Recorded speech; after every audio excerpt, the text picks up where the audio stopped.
सभी का स्वागत है। मैं कुमार रवि। याद करिए वो दिन, आज से तकरीबन 5 साल पहले, जब दुनिया के विभिन्न देशों से होते हुआ एक महामारी हमारे देश में एंट्री करती है, दस्तक देती है महामारी के तौर पर। 2019 का वह समय, कोरोना की दस्तक, नया रोग, नई चीजें, नया मेडिकल व्यवस्था, नया आविष्कार, नए इन्वेस्टिगेशन, नए रिसर्च, नए इंस्टीट्यूट, नया मेडिकल स्टाफ। इसमें कोई दो राय नहीं कि सरकार ने उस समय बड़ी मजबूती के साथ अपना काम किया, सारे सिस्टम को रेगुलेट करना शुरू किया। लेकिन ऐसे समय में, जिस समय सारी गतिविधियां पूरी तरह से रोक दी गई थी, आदमी आदमी को नहीं पहचानता था, आदमी आदमी से बात नहीं करता था, चेहरे पे एक नकाब था, जी हाँ, मास्क के रूप में।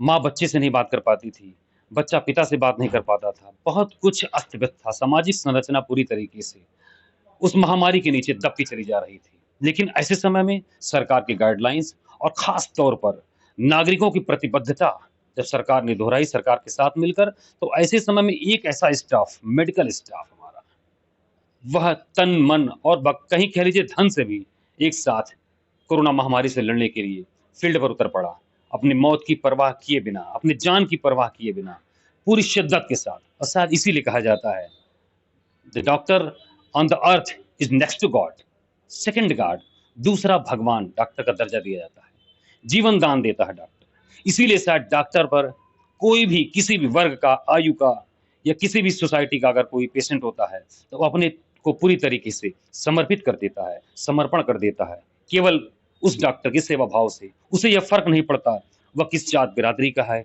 पुरुष है कि स्त्री है, बच्चा है या क्या है, उसे कोई फर्क नहीं पड़ता। जी हाँ, आइए एक किसी ऐसे ही डॉक्टर से हम आपको मुखातिब कराते हैं, बात करते हैं कि उन्होंने एक ऐसा ऑपरेशन किया है जिसकी मिसाल बताए, उनके हिसाब से बताया जा रहा है कि ये दुनिया में 10वां ऐसा केस है कि जिसको इन्होंने आइडेंटिफाई किया, इन्वेस्टिगेट किया, ऑपरेट किया, और अब वह मरीज पूरी तरीके से अपनी बेहतर जिंदगी जी रहा है।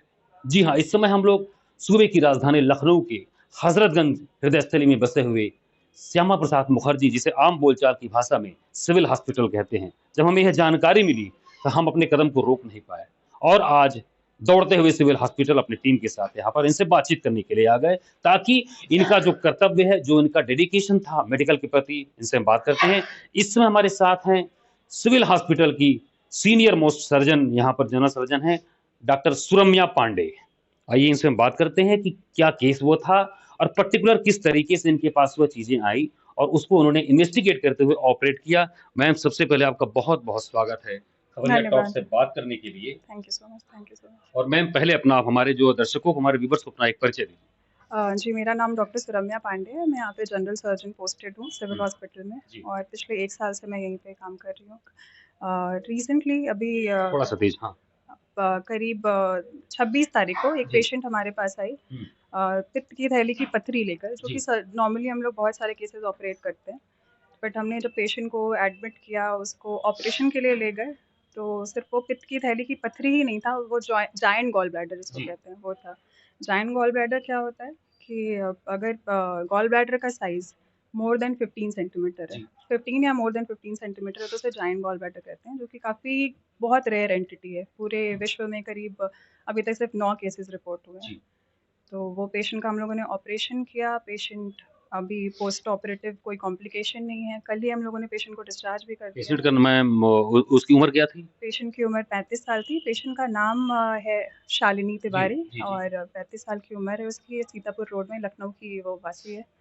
मैं अभी वैसे, अगर अमूमन देखा जाता है पित्त की थैली में, गॉल ब्लैडर जिसको कहते हैं हम लोग, वहाँ पर अगर स्टोन होता है किसी भी प्रकार का, तो गॉल ब्लैडर को फिर वहाँ से रिमूव किया जाता है ऑपरेट करने। लेकिन जनरली जो ये समस्या किडनी में होती है, तो वहाँ तो बताते हैं कि देखिए, किडनी की पथरी अलग चीज़ है। हम्म, किडनी की पथरी का साइज़ पे डिपेंड करता है जी। कि ऑपरेबल है या नहीं है। जी। अगर छोटी पथरी होती है किडनी में, तो पथरी सिर्फ पथरी ही निकल सकती है जी। दवाओं से ही।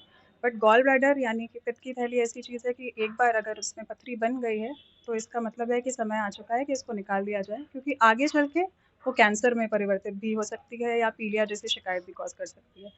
तो गॉल ब्लैडर की पथरी हम लोग नॉर्मली करते भी हैं ऑपरेट, कई सर्जरीज हम लोगों ने की भी है, बट ये अलग इसलिए था क्योंकि ये जायंट गॉल ब्लैडर था। जायंट कोलिसिस्टेक्टमी ऑपरेशन का नाम है, और कॉकस इंसिजन हमने प्रॉपर्ली दिया।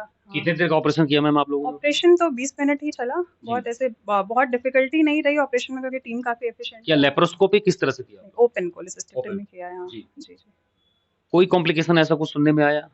कॉम्प्लिकेशंस तो वैसे बहुत रहते हैं, लेकिन पेशेंट तो अभी डिस्चार्ज हो चुकी है। She is fit and fine, अभी कोई दिक्कत नहीं है उसको। कोई इसको कराने के बाद उनको आपने एक अल्टीमेटम या ऐसा कुछ उनको प्रिवेंशन के लिए, बचाव के लिए आपने?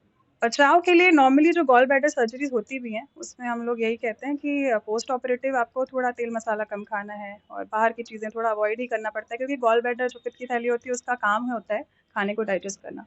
तो वो थोड़ा हैम्पर्ड रहता है इनिशियली, लेकिन वो भी फिर एक टाइम के बाद 3-4 महीने के बाद गॉल ब्लैडर में इस वैसे स्टोन होने के कारण क्या है मेडिकली, क्या? देखिए 4 एफ हैं हम लोग जो हुँ। मेडिकल बुक्स में पढ़ते हैं। जी। अगर पेशेंट फीमेल है, फैटी है या फीटस है, ये सब चीज़ें हैं। मतलब कि अगर सच पेशेंट मोटी है या फिर डाइट ख़राब है या फिर, और ये जो हमारा यूपी में कल्चर, यहाँ पे आम बहुत खाते हैं, तो हुँ। कार्बाइड जो होता है ना आम हुँ। में, ये सब चीज़ें भी गॉल ब्लैडर की पथरी कॉज़ करता है।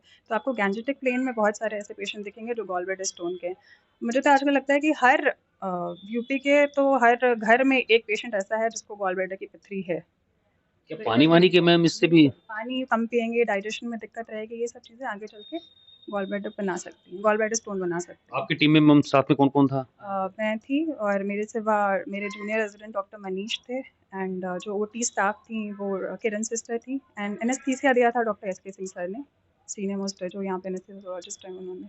तो यहाँ पर आपके सिविल हॉस्पिटल में किस सारी व्यवस्थाएँ थी आपकी ओटी को ले हैंडल करने ओटी की व्यवस्था तो काफ़ी उच्च क्वालिटी की है, मतलब हमें कोई दिक्कत नहीं हुई ऑपरेट करने में, एंड जो टीम भी है हमारी, मतलब काफ़ी सपोर्टिव टीम है। मतलब बीइंग अ यंग सर्जन मुझे काफ़ी सपोर्ट मिलता है यहाँ पे।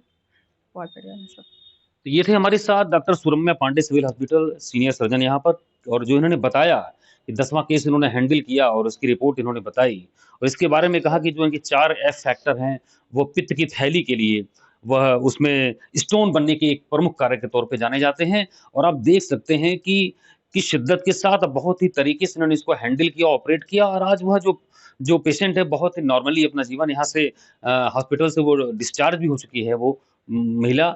और आप देख लीजिए कि मतलब जो डॉक्टर की जो भूमिका थी इन्होंने किस बेहतर ढंग से निभाई और सही समय पर जो कहते हैं डॉक्टर तभी आपका जो है इलाज कर सकता है, जब आप सही समय पर सही इलाज अगर आपको मिल जाता है तो निश्चित तौर पर आपका जीवन की सांसें बढ़ जाती हैं। और इसी तरीके से आपको तमाम ऐसे अनुसंधान, ऐसे रिसर्च और ऐसे उत्प्रेरक कहानियों के बारे में आपको रूबरू कराते रहेंगे। आप हमारे साथ बने रहिए खबरिया टॉप की टीम के साथ। मैं कुमार रवि, कैमरा पर्सन अनूप के साथ।